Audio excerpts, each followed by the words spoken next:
Essa foi a maior prova da humanidade de Cristo. Ele sangrou por nós. A vida dele se esvaiu para que nossa vida hoje fosse plena e cheia. Enquanto o sangue de Cristo esvaía-se naquela cruz, a nossa vida, querido, estava sendo cheia de amor e salvação. Celebre o cálice hoje dessa perspectiva. Cristo sangrou na cruz para que a nossa vida fosse cheia de paz, de amor, de perdão. Ele sangrou naquela cruz para que hoje fôssemos cheios de paz e perdão. Onde quer que você esteja agora, que você receba a paz e o perdão de Cristo na sua vida. Em nome de Jesus. Obrigado, Pai, pelo cálice. Te louvamos, Senhor. Obrigado porque um dia a tua vida foi derramada naquela cruz. O teu sangue verteu. Foi a maior prova da tua humanidade. A maior prova da troca de uma vida sem pecado, pagando pela vida de pecadores mais desqualificados que já existiram. Éramos nós. Nós estávamos ali debaixo daquela cruz, recebendo vida que saía de ti, Senhor. E é essa vida que hoje traz paz e alegria para nós. Obrigado por ser gente um dia, Jesus. E o homem perfeito que trocou de lugar conosco, hoje podemos celebrar o teu sangue, que nos deu vida e vida em abundância. Tome no cálice, querido, nesse momento. Aleluia. Celebre com o Ministério de Louvor essa canção nesse momento, aí na sua casa. Celebre a vida. Aleluia. Graças eu te dou, Pai, pelo preço que pagou, sacrifício de amor que me comprou, ungido do Senhor, pelos cravos em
Graças a Deus, queridos irmãos, por aquela cruz. Não estaríamos aqui se não fosse ela. Não estaríamos aqui falando de amor, vivendo amor e recebendo amor, se não fosse a cruz do Calvário. Eu quero convidar você agora a abrir comigo a sua Bíblia no Evangelho de Lucas, capítulo 10. Sua Bíblia, seu smartphone, onde você tiver a Bíblia e as palavras sagradas, né? Alguns têm um pouco de resistência com os smartphones. Não, a Bíblia tem que ser no papel. Não importa. Se você ler, obrigado, Aline. Deus te abençoe, minha irmã. Se você lê no smartphone, se você tem ela na mente, na cabeça, mas está no teu coração, isso é o mais importante. Então, onde você estiver, abra aí Lucas capítulo 10, do verso 25. Vamos ler até o verso 29. Nós vamos ler outros versículos, mas especialmente vamos ler do 10, do 25 até do 10 do 25 até o 29. Depois a gente vai ler alguns versículos, ok? Diz assim a palavra de Deus: Eis que certo homem, intérprete da lei, se levantou com o intuito de pôr Jesus à prova, e disse-lhe: Mestre, que farei para herdar a vida eterna? Então Jesus lhe perguntou: O que está escrito na lei? Como interpretas?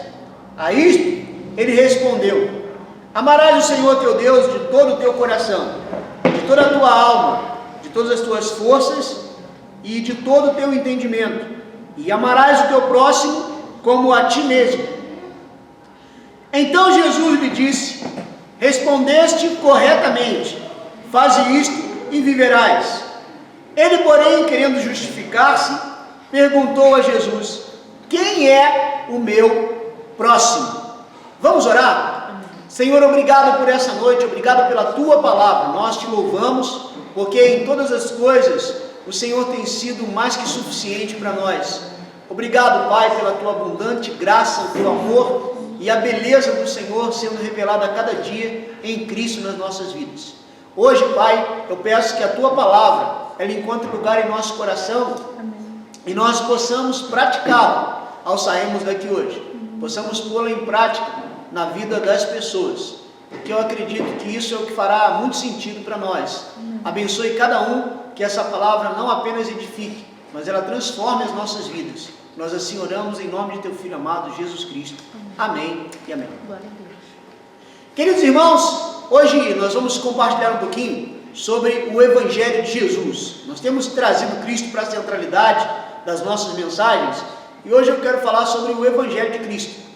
E havia momentos em que Jesus manifestava o seu Evangelho que era provocado por questionamentos. Pessoas às vezes queriam fazer perguntas a Jesus para colocá-lo numa situação difícil, e ali o nosso mestre do amor, da vida, da sensibilidade, ele encontrava uma razão especial, queridos irmãos, para que ele trouxesse à luz o Evangelho, o seu Evangelho, o Evangelho de Cristo, as boas novas de Cristo. E essa narrativa que acabamos de ler traz em si um momento em que um especialista da lei tenta pôr Jesus à prova, tenta colocar Jesus numa situação difícil e faz para ele uma pergunta: Mestre, o que eu farei para herdar a vida eterna? Ora, essa pergunta era uma pergunta um tanto quanto capciosa, ou uma pergunta que nós poderíamos dizer que era uma pergunta já com uma resposta. Aquele homem sabia a resposta certa de como herdar a vida eterna. Era uma pergunta que possivelmente ela era muito presente na vida do povo judeu. Aquele jovem rico, quando chega perto de Jesus, ele pergunta: Mestre, o que farei para herdar a vida eterna também? E ali Jesus responde para ele: olha, observe os mandamentos, a lei. Então a lei, as sagradas escrituras, as escrituras do Antigo Testamento, elas traziam a vida eterna. Em outro momento, os religiosos vão questionar a Jesus, e Jesus diz assim: olha, avalie João 5,39, se não me falha a memória. Jesus diz ali: avalie as escrituras, me procure nas escrituras, porque vocês julgam que nas escrituras estão a vida eterna, pois são elas mesmas que testificam de mim. Então, o Velho Testamento, a lei mosaica, ela era, na verdade, a essência daqueles que queriam encontrar a vida. E aquele homem que conhecia muito bem a lei faz essa pergunta para Jesus. E alguns questionamentos que nós fazemos hoje no Evangelho parecem que são um pouco parecidos. Fazemos perguntas cujas respostas nós já sabemos, mas em alguns momentos nós tentamos adequar o Evangelho à nossa realidade. Nós tentamos, às vezes, queridos irmãos, nos equipararmos para adequar o Evangelho à nossa própria vida, quando na verdade o Evangelho nos chama a nos adequarmos à altura do Evangelho. Nós precisamos viver o Evangelho de forma prática, não apenas o Evangelho de palavras, não apenas o Evangelho, queridos irmãos, de movimentos. O Evangelho precisa ser vivenciado nas nossas vidas. Nós temos que ser a encarnação do Cristo. Nós temos que ser, de fato, verdade, via de regra, as únicas pessoas que vão mostrar Jesus ao mundo. A única forma de uma pessoa saber que Jesus o ama é um cristão capaz de amar as pessoas.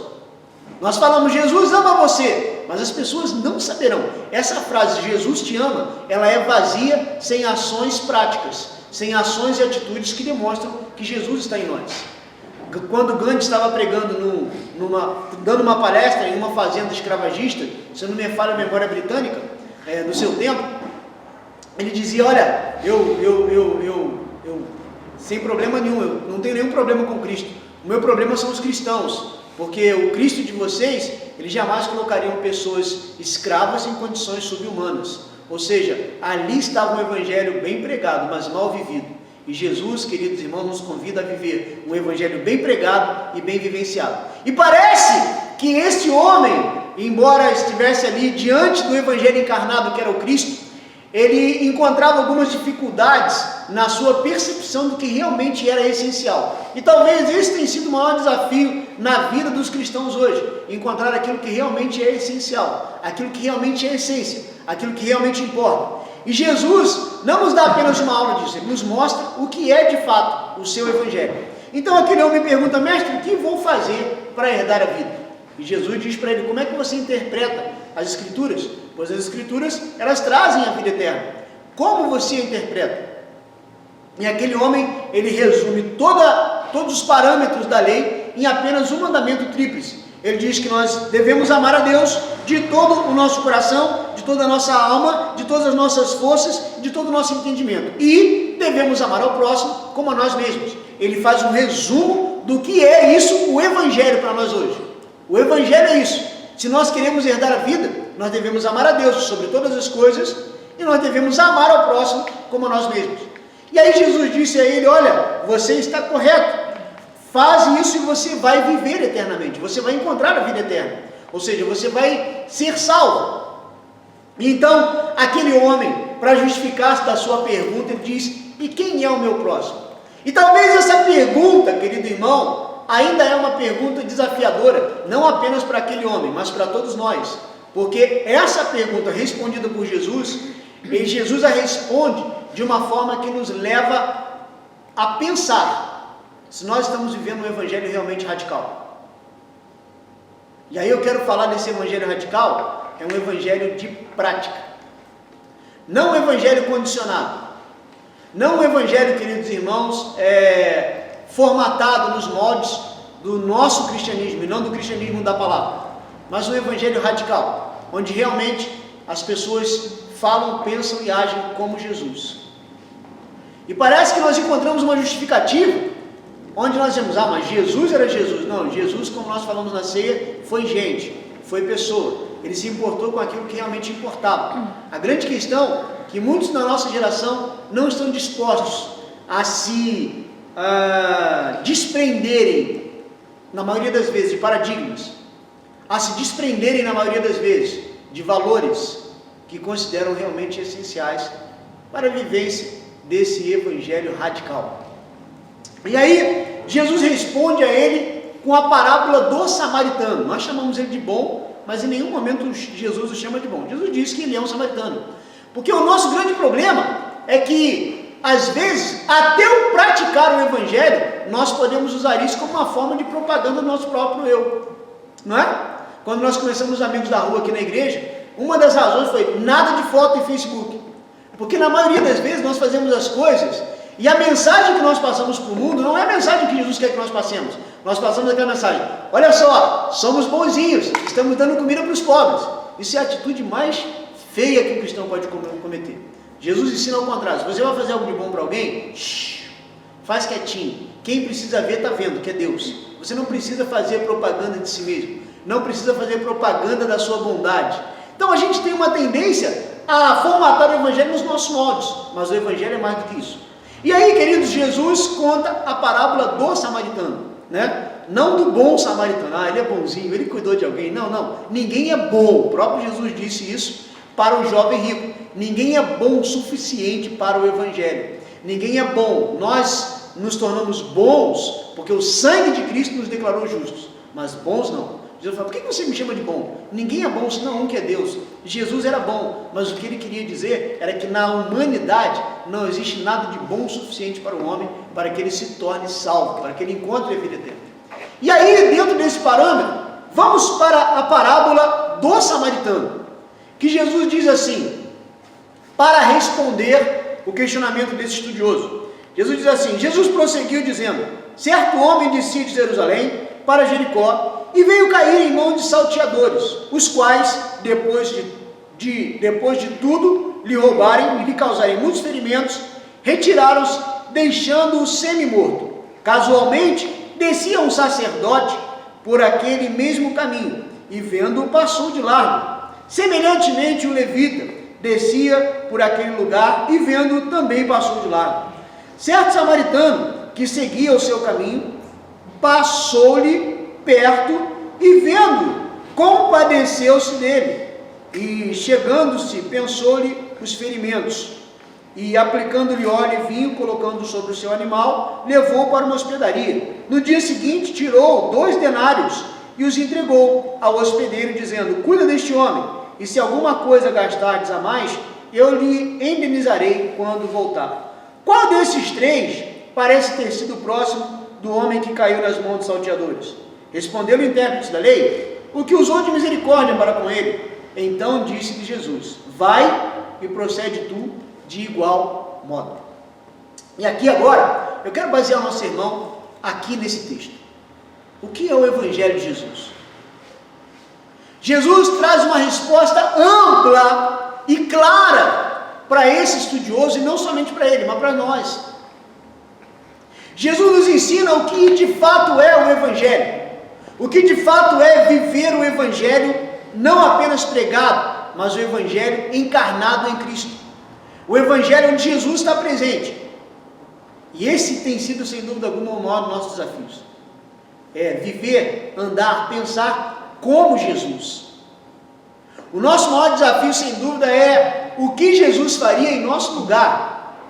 Imagina se cada decisão sua, você fizesse essa pergunta. Lembra, você está lá, aí você vai fazer um julgamento do seu cônjuge. O que Jesus falaria do seu cônjuge? Quando você vai falar mal de alguém, será que Jesus nessa roda de amigos estaria falando mal de alguém? Mesmo que fosse para orar por essa pessoa? Será que você faria isso? Será que nos seus negócios Jesus agiria como você? Será que os nossos relacionamentos interpessoais, Jesus trataria as pessoas como nós os trataríamos? Será? Essa é a pergunta que hoje permeia nossa palavra. E aí, queridos, a pergunta assim ainda é, o que é o Evangelho de Cristo? O que é o Evangelho de Cristo? Faça essa pergunta para você. De acordo com a parábola do samaritano, em primeiro lugar, o Evangelho de Cristo é ver as pessoas. Observe comigo, queridos, que do verso 31 começa a dizer que algumas pessoas passaram próximos daquele homem. Primeiramente um sacerdote, mas diz que o sacerdote desviou o seu caminho. Será que o sacerdote viu aquele homem? Sim, ele viu. Logo depois passou o levita. E ele viu aquele homem. Será que ele viu aquele homem? Sim, ele viu aquele homem. Logo em seguida veio um samaritano.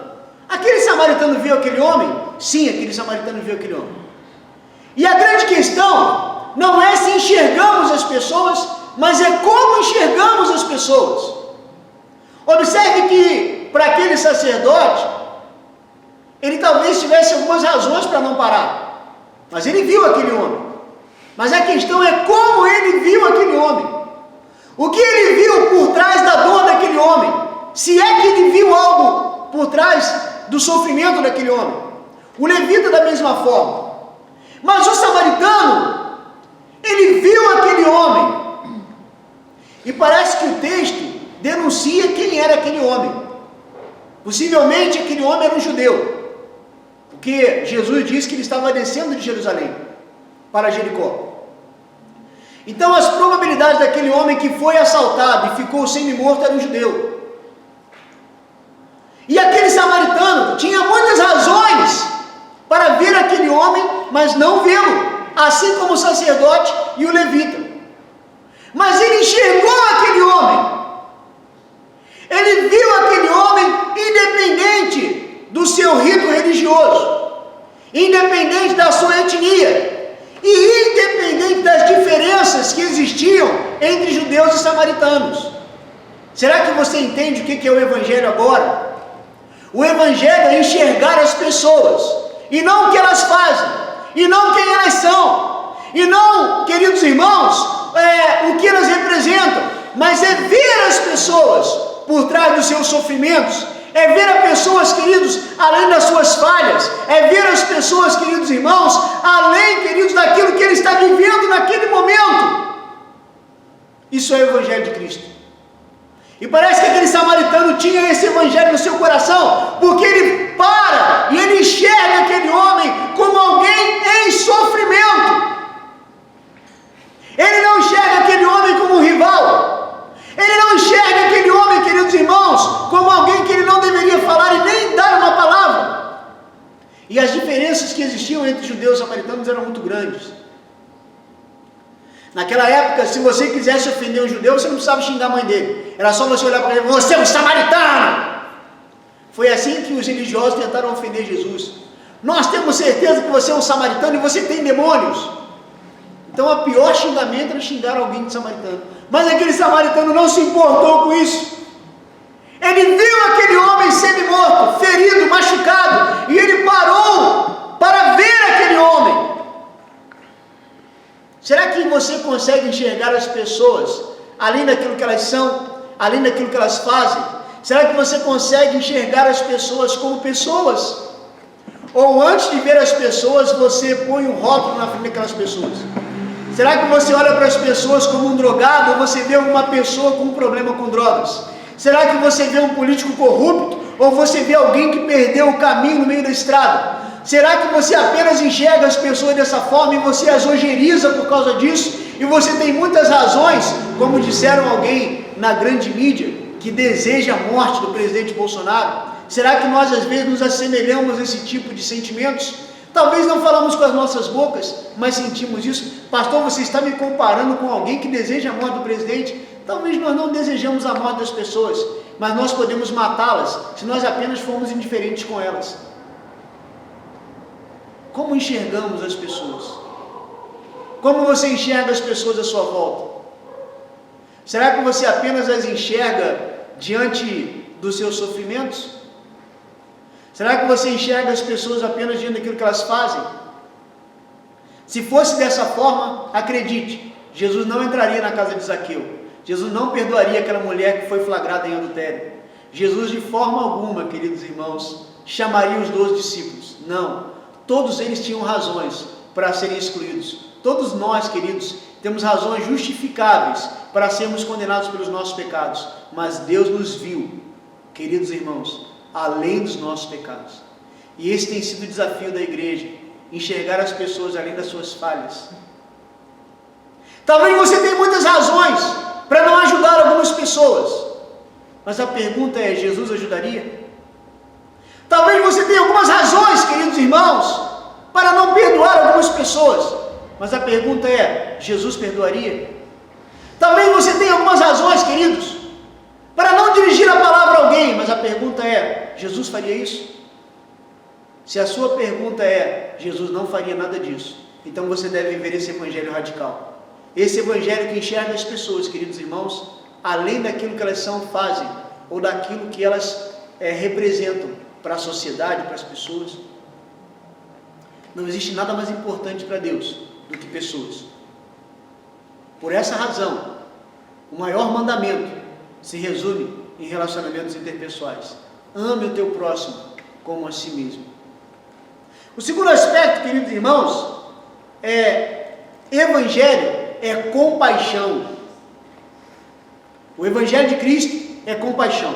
Olha o que nos informa o verso 33, diz assim: semelhantemente, certos samaritanos que seguiam seu caminho, passou-lhe perto e vendo, compadeceu-se dele. Agora vamos falar um pouquinho de compaixão aqui rapidamente. Lá em Marcos, se não me falha a memória, a Bíblia diz que Jesus olha para as multidões e Jesus se compadece delas, porque elas eram como ovelhas que não têm pastor, estavam exaustas e aflitas, e eram como ovelhas sem pastor. Mas Jesus também narra uma parábola de credores. Um homem devia muito dinheiro a um credor, e ele não tinha com que pagar, e a Bíblia diz ali, Jesus ensinando na parábola, ele diz que aquele credor diz: venda ele e toda a sua família como escravos para pagar a sua dívida. E aquele homem devedor, ele se ajoelha e diz: tenha compaixão de mim, porque eu vou te pagar tudo. E aquele rei, aquele credor, a Bíblia diz que ele se compadeceu daquele homem e perdoou a sua dívida. Logo, queridos irmãos, eu usei esses exemplos para a gente tentar pensar um pouquinho sobre compaixão. Compaixão está longe de ser um sentimento que mexe com as tuas entranhas. Aliás, na maioria das vezes, nós queremos nossos cultos de missões mostrar algo para sensibilizar as pessoas. E deixa eu te falar uma coisa: as nossas emoções não servem para o Evangelho de Cristo. Você pode ser alguém emocional do Evangelho, você pode chorar, mas se você apenas ficar no emocional, sem prática, querido irmão, isso é uma obra morta. Mexer com as emoções das pessoas é a coisa mais fácil que existe. Mexer com as emoções, qualquer charlatão faz um público de 5.000 pessoas chorarem até secar as lágrimas do seu canal lagrimal. Mas a grande pergunta é: haverá uma ação prática diante disso? Se não houver, não é compaixão, é qualquer coisa, menos compaixão. Porque a palavra compaixão, ela vem de dois vocábulos, é com e pate, sentir com. Essa força dessa expressão é você sentir algo que te leva a motivar-se a fazer algo em favor de alguém. 3 homens passaram e viram aqueles, mas só um se compadeceu. Porque compaixão está diretamente ligado a uma ação prática. E aquele homem para e se compadece do estado de semi-morte daquele homem. Ele ficou quase morto. Imagina que aquele homem agora, ele age com compaixão. Compaixão, queridos, não é um sentimento que mexe com as nossas entranhas apenas. Ele mexe com as nossas entranhas e ele mexe também com as nossas atitudes. Ele é acompanhado de ações práticas. O Evangelho é isso, querido. Sabe, eu aprecio quando eu vejo cristãos que conseguem, queridos irmãos, agirem com tanta paciência com algumas pessoas. As ações práticas de compaixão delas são pacientes. Elas andam as 2 milhas que Jesus ensinou. Se alguém te mandar andar 1 milha, anda 2. Sabe? Pessoas longânimas. Isso são pessoas que normalmente não apenas têm sentimentos, mas pessoas que têm uma força, querido, motivadora no seu coração, que vai diretamente em direção aos mais fracos. E sabe, querido, isso sempre tem resultado. Pessoas longânimas nas relações interpessoais sempre, querido, sempre provocam resultados e mudanças na vida das pessoas. Sabe? O problema é que nós queremos atitudes imediatas. Sabe? Eu sei que existem alguns momentos nas nossas relações humanas, nós devemos saber quando estamos ajudando e quando estamos sendo uma bengala para alguém. Sabemos disso. Mas sabe, queridos, nada justifica a falta de ação prática em relações humanas. Compaixão é algo seguido de ações práticas. Jesus, quando olha para aquela multidão e se compadece dela, o que Jesus fez para amenizar o seu sofrimento? Jesus foi à cruz, ele se entregou. A ação prática, Jesus entregou-se por aquelas pessoas, para que elas pudessem ter perdão e graça. Se nós sentimos algo, devemos agir como tal. Se nós olhamos as pessoas em sofrimento e nos compadecemos, devemos sim, queridos irmãos, como igreja, como evangelho prático, fazer algo que capacite e abençoe essas pessoas. Algo que beneficie aqueles, queridos, que precisam do amor e da graça contínua de Jesus. Sabe, queridos irmãos, a compaixão é o ato de nós olharmos o sofrimento humano e fazermos algo. A compaixão, queridos, ela brota do nosso coração quando nós adquirimos a capacidade de nos tornarmos iguais às pessoas, de nos colocarmos no lugar das pessoas. A compaixão, ela nasce no nosso coração a partir da premissa de que, aos olhos de Deus, somos todos iguais e todos sujeitos ao mesmo caos. Todos nós estamos sujeitos ao mesmo caos, quer seja ele, queridos, moral, espiritual, físico. Todos nós estamos sujeitos ao mesmo caos. Isso, queridos irmãos, nos coloca numa plataforma linear, onde todos nós podemos olhar e dizer, estamos sujeitos ao mesmo caos. E por essa razão, eu quero fazer algo por você. Nosso poeta, Sérgio Lopes, canta a canção. Diz assim: deixe que o amor de Deus entre no seu coração, e quando ver o seu irmão sofrer sozinho,